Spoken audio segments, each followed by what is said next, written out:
And I think you all heard Maurice, so do me a favor, listen to what he said, and please don't record it. We want to make sure that that stuff keeps coming back. And I know you guys are just as anxious to have this panel start. So at this time, it is my pleasure to bring out the moderator from EW, Patrick Gomez.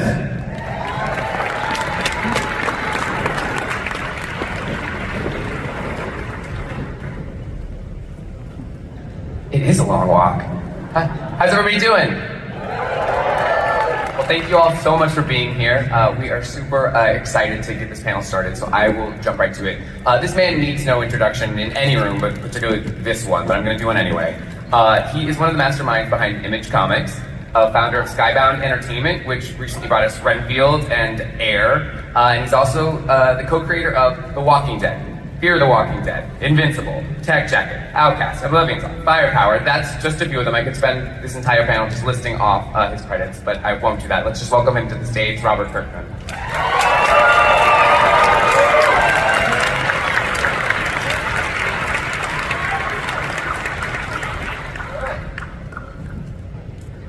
Welcome back to Hall H. I think it was a short walk.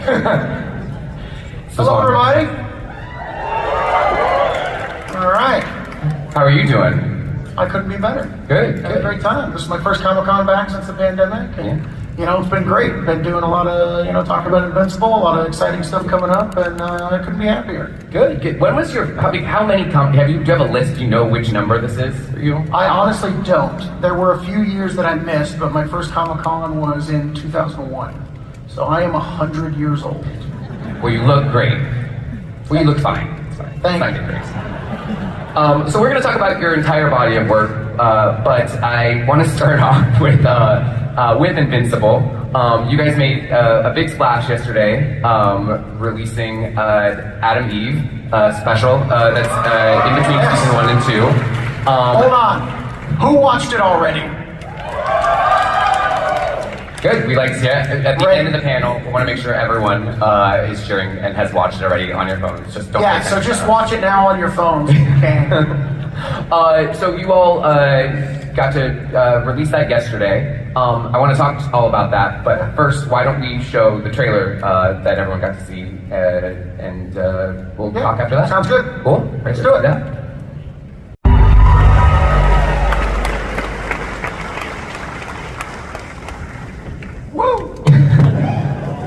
Obviously, everyone loves the character Adam Eve, but what made this a story you wanted to tell, and why tell it in this way, in like this in between the two seasons?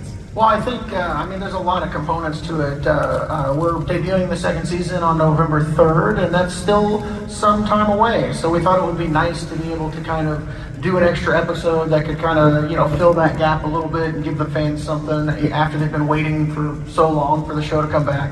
And also, I know Adam Eve is a popular character, but anyone who's read the comics knows that she's also an important character. She's absolutely essential to the overall story of Invincible, and there's a lot of components to her backstory that are very important, and it's something that we got out in a really cool miniseries in comic book form that was by Benito Cereno and Nate Bellegarde, and we wanted to take that story and adapt it into this episode and give her the spotlight that she deserves, and it ends up being a really cool episode. I think, well, what has the fan reaction been like now that it's been out? It's not even been out 24 hours, but people are devouring it. It's been absolutely crazy. I mean, we did a screening of it last night. I don't know if anybody was at the screening, but great. Yeah, no, it was a uproarious audience. It was really cool, and then all the feedback that I've been hearing about online has been absolutely overwhelmingly positive. So it's really great to have some more Invincible stuff out there and have everybody taking it in, and it's just awesome after we've been working so long and hard on season 2 and season 3 to finally be able to share something with the fan base. And do you have any inklings that you'll do more of these like one-off exploring a character's backstory sort of thing? If all the quiet people in the audience that haven't watched Adam Eve yet watch Adam Eve in the next 12 hours or so, there's a good chance we might be able to do more. I love it. No pressure though. You guys have done so much for me. I don't mean to continue to ask more. You can always ask more. Okay, so watch it twice. There you go. On different devices, different tell your friends. Go watch it on your mom's account.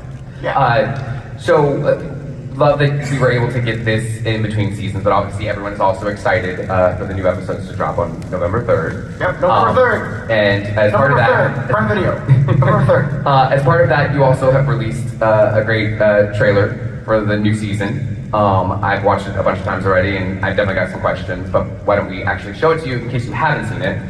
Let's show the trailer and then we'll talk about it. I'd ask if you guys are ready, but you're not. Pretty cool, huh? It is pretty cool, and I know obviously there's a whole team of people that are involved in creating a trailer, but can you walk us through a little bit of like what was important when you all were like, okay, here's what we want to include, here's what we want to hold back, or like even the little quotes that you get from some of the different characters. What goes into the process of putting together something like this to tell the initial story you want to tell about this? Yeah, I mean, it's working with the team at Skybound, working with the team at Prime Video to kind of like put a puzzle together. And, you know, I mean, anyone who's a fan of the comics, you know, you can kind of, like, every single line of dialogue is calculated. You know, it's all about showcasing the cast, but also giving important hints as to what might be coming in the second season without spoiling things. I'm you know, huge proponent of trailers that entice but also mislead to a certain extent, because I want to be surprised when I actually get to watch the show. So, you know, there's a lot of lines in there that you're going to be thinking are one thing that are actually something else, and that's all by design because we want to, you know, excite people about the show, but also not spoil things. And so it's a real tough balancing act to kind of, you know, sit down and see what we're going to show and what we're not going to show, and kind of move things around. And it's a lot of fun, but it is a complicated process to try and like craft the right trailer that's going to get people excited in the best ways. So basically just never trust anything Robert Kirkman shows you other than the actual episode. Yeah. Yeah. But this is definitely a teaser trailer, so there's more to come. And we look forward to that. So it goes very quickly, and as they mentioned, no recording. So I'm gonna look at my notes here because you already had a stacked cast list. But then you put a bunch of names up there on... No, I understand what you're doing because that's my life. Like, I'm terrified to ever talk about the cast of Invincible because it is physically impossible for me to remember everyone. And so when I start naming names, I know I'm forgetting people, and these people are going to get very mad at me. So, well, I hope they're not mad at you. You know, you've added... He's the one that gets the maddest. Oh, I can see that. That tracks. Mark Hamill. No, I'm kidding. Mark Hamill's nice. Mark Hamill's like, oh, you don't even have to say my name. It's Chloe Bennett, Rob Delaney, Luke McFarlane, Jay Farrow, Rhea Seahorn, Kari Walgren, Chantel Van Sant, who's on one of my favorite shows, For All Mankind. You can all watch it. I love For All Mankind. It's fantastic. You should do that. He's also Wraith in the game Apex. Yes. Yeah. Very cool. I love Chantel. She's fantastic. Cliff Curtis, Callista Flockhart, Scoot McNairy, Leah Thompson, Camdy Coley, Peter Cullen, Tim Robinson, Eric Bauza, Sterling K. Brown, Tatiana Maslany, David Diggs, Ella Purnell, Lincoln Bowden, Josh Keaton, Paula Tompkins, Ben Schwartz, Michaela Adling, I think is how you pronounce that. I looked on the internet, I could not find a way to pronounce it, so I'm going to guess that's right. And Phil Lamar. And that's just the ones you fit on there. I'm sure there's also others.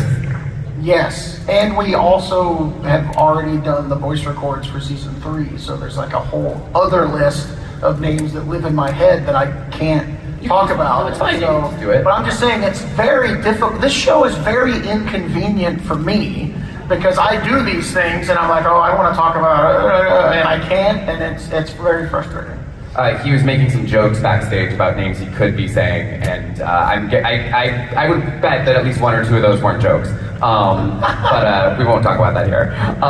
But how does Captain? Because look, I mean, obviously there's some familiar names from past projects that you've been involved in here. A lot of unexpected names too. How does casting for this show work? I mean, I'm sure there's some people who are like, hey, just like I'll do anything, like I'll be a security guard, which we'll talk about in a second. Or do you envision, like, are you like, as you all are starting to prepare to bring a character to the series, do you start to envision, oh my god, it would be great if we got so-and-so? Yeah, I mean, it's different on a case-by-case basis. Because like I say, some of these people I know when I'm buddies with, and I'll be like, hey, you want to do something in the show? And they're like, no. And then I'm like, come on.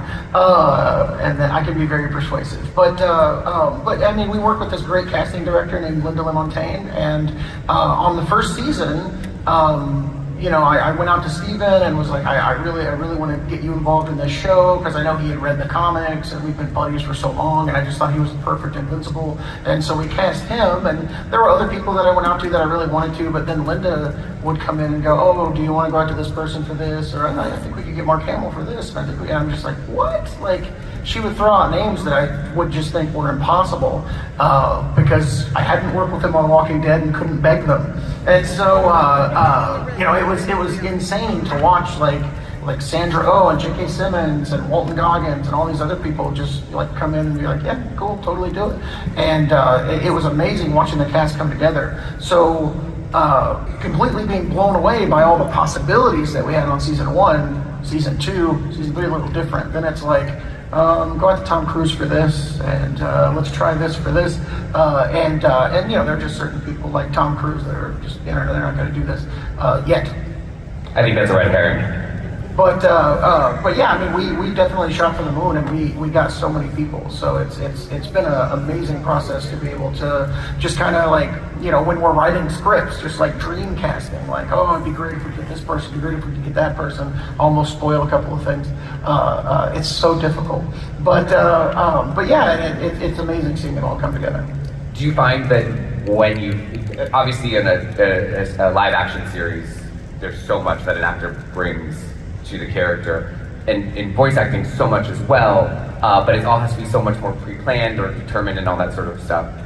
Do you find that your casting has helped shape directions or tones that characters have that maybe you didn't originally envision? Oh, absolutely. I think that there are characters that we weren't necessarily planning on bringing back as fast as we ended up doing, just because the actor came in and did a performance that just like completely revolutionized our thinking of the character, and it's been an amazing experience because Corey Walker, Ryan Otley, and I, Invincible celebrating its 20th year this year. Another indication that I am well over 100 years old and look it, according to Patrick. But we've known these characters. We did 144 issues of the book, and to have an actor come in and embody a character and make them feel new and different and fresh and exciting is just an amazing experience. And it just shows you the worth that actors have and what they bring to roles, and really kind of puts a exclamation point on the current situation that we're in as you see empty tables in Hall H. Yeah, well, an appropriate shout out for them, and obviously our support there.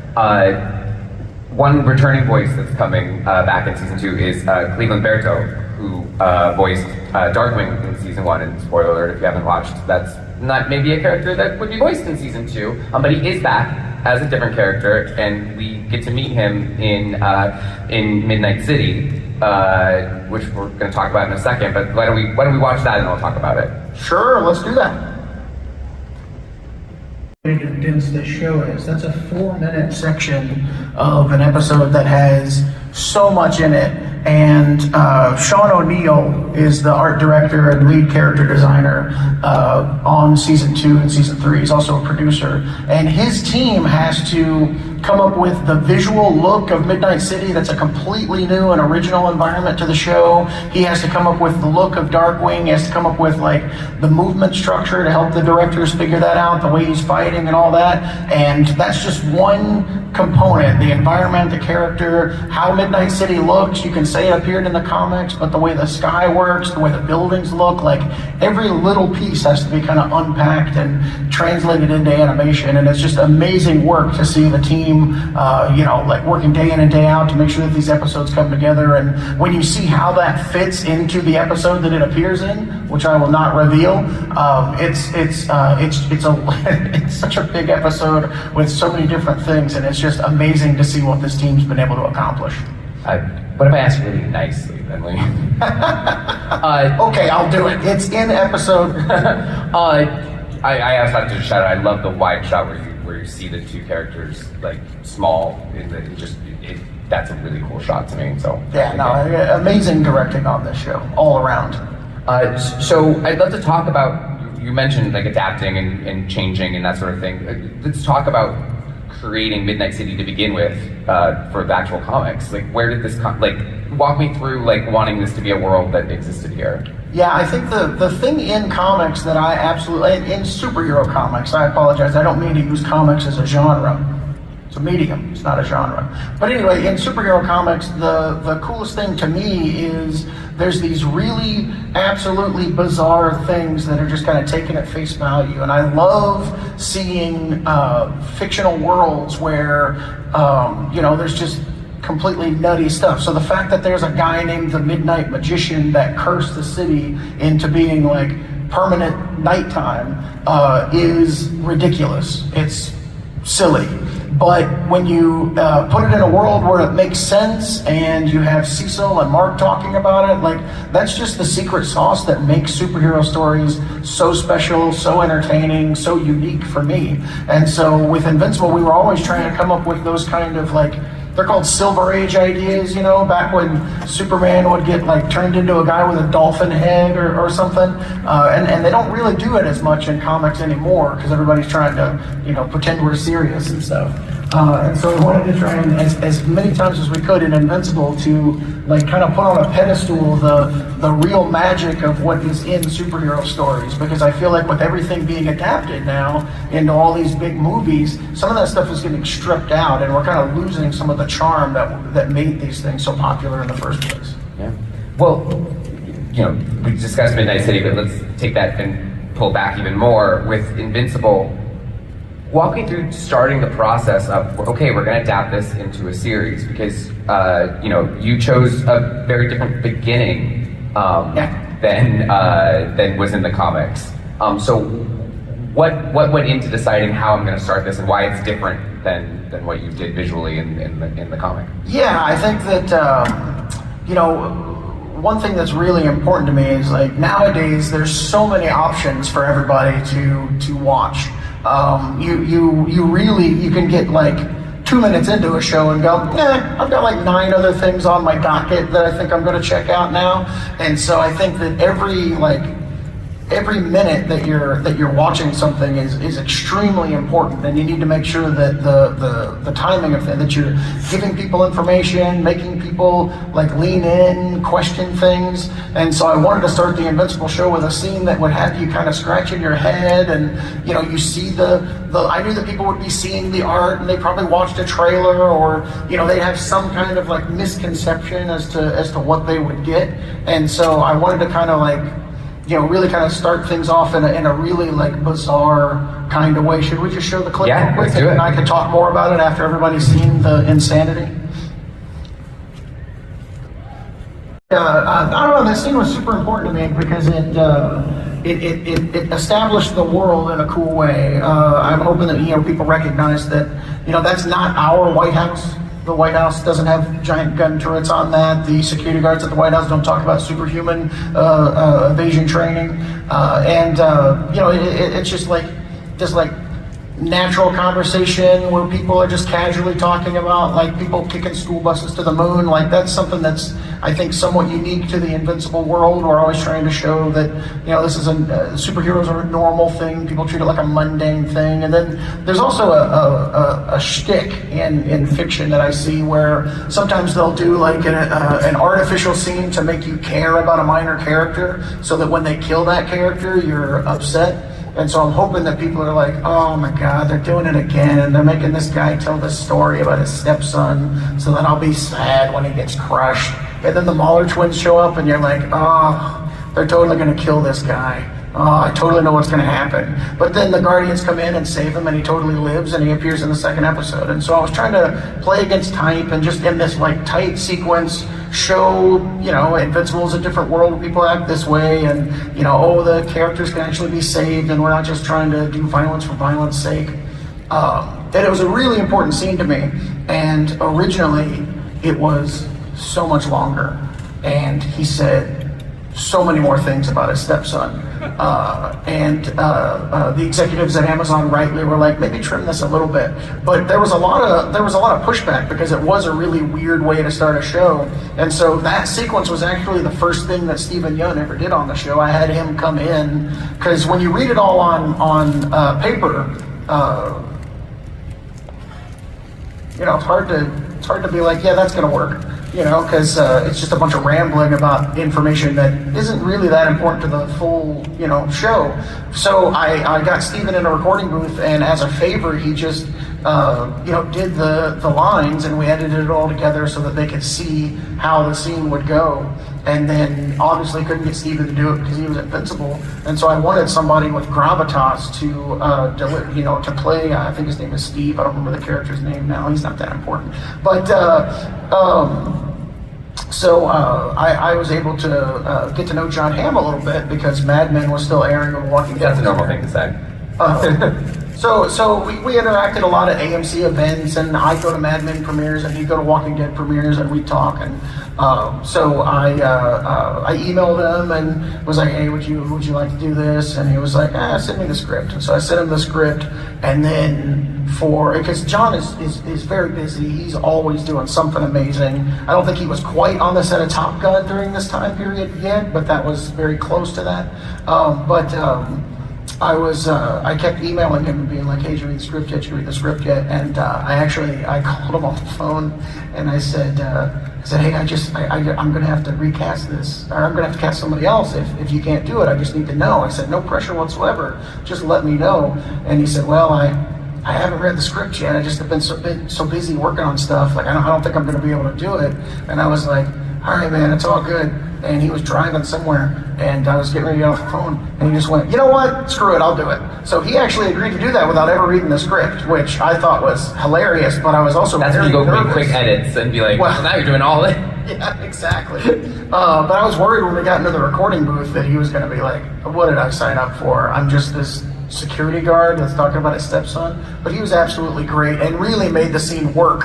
And so it was a big swing, but it seems to have paid off. And it was great seeing stuff like that work so that we can continue to kind of, you know, push boundaries and do weird stuff and kind of go off of the beaten path and you know, try to make things as unique as possible in season 2. So you'll be seeing more stuff like that, but most of it's more exciting than that scene. My favorite part of the whole scene though is when the car's coming through and they stop to him. Hey, welcome in. Like just the mundaneness of it. It's fantastic. There's all the sips of coffee are very. It sounds real good. But then there's other moments that you stick really, really close to your source material. Let's take a look at one of those and we'll talk about it. Let's do it.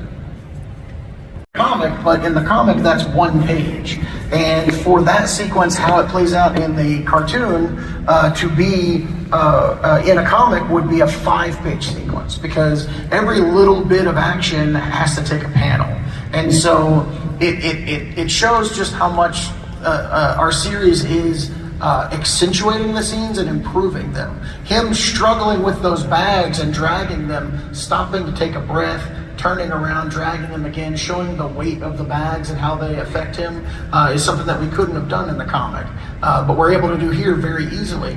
And my favorite little bit in there is the fact that trash can lid like doesn't go up at first try. Anyone who's worked a job like that and tried to navigate one of those goddamn fucking trash cans, I am sorry, I just realized I'm not supposed to curse up here, but anyone who's dealt with those trash cans understands. And so when we were able to pull that off, I was just like, oh my gosh, this is so great. And in the comic, you know, we don't show the effort of him throwing the fact that first trash bag is so heavy, so you're really pinpointing the exact moment his superpowers kicks in. It's really cool to see how you can, in a different medium, do the exact same scene, but add so much to it just because of the abilities of that medium. You know, it's so funny that you say that because obviously it does all that so well, but I would give the comic credit when, you know, if you're comparing the two, I think you do kind of feel that there are elements of it that I think you are not giving yourselves enough credit for what the comic was able to portray. Don't get me wrong, comics is a much better medium, but you know, they have their strengths and their weaknesses as well. But yeah, I mean, if you look at Corey's original page, the succinctness with which it shows the moments and the utility at work on that page is also impressive. Yeah. But I'd be talking about that if I was if we were doing the reverse. If we were adapting the comic from the show, I would show the strengths of the comic page and why we weren't able to do that in the show. Yeah, but that's what I do love about, like, there's some of them that, like, the frames are almost identical, which is really cool as someone that has read the comics. to get to see that moment. But I really enjoyed it the first time I saw that. I was like, oh, that's like.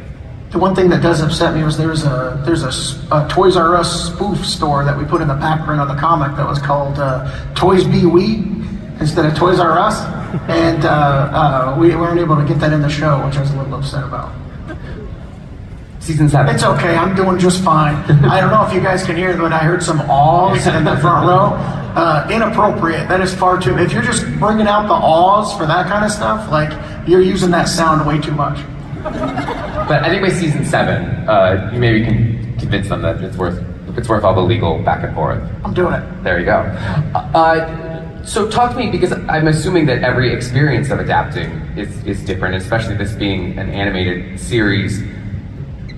How do you feel like your process of adapting has evolved since when you first started working on Walking Dead and then Outcast? Yeah. Is it different for every single one of the stories, or do you feel like you now kind of have your process of like, this is how I should adapt? It's all different. There's big differences where Outcast, I was like laying track like while we were making everything, because the comic and the show were happening so close to each other. With Walking Dead, the comic book series hadn't ended yet, so that was a much different experience. With Invincible, the comic book has completed its story, and so we have a much more clearer picture of how the story is going to progress. So that's leading to differences in the adaptation. And with Walking Dead, I was much younger, much more reckless. I was an absolute lunatic. I would get in the writer's room and be like, kill Rick Grimes today, I don't care. It'll be fun, it'll be funny. Like, we'll see what happens. People freak out, that'd be fun. And so I was like, the writer's room would be like, Robert, you're crazy. Like Scott Gimple would be like, can you just stop? Just stop, don't do that. We can't do that. And so anytime there were big changes in Walking Dead, that's what excited me. Because, guys, I've lived this stuff. This is all familiar to me. I'm just trying to entertain myself. All the differences in the Walking Dead show were the things that would make me the most excited.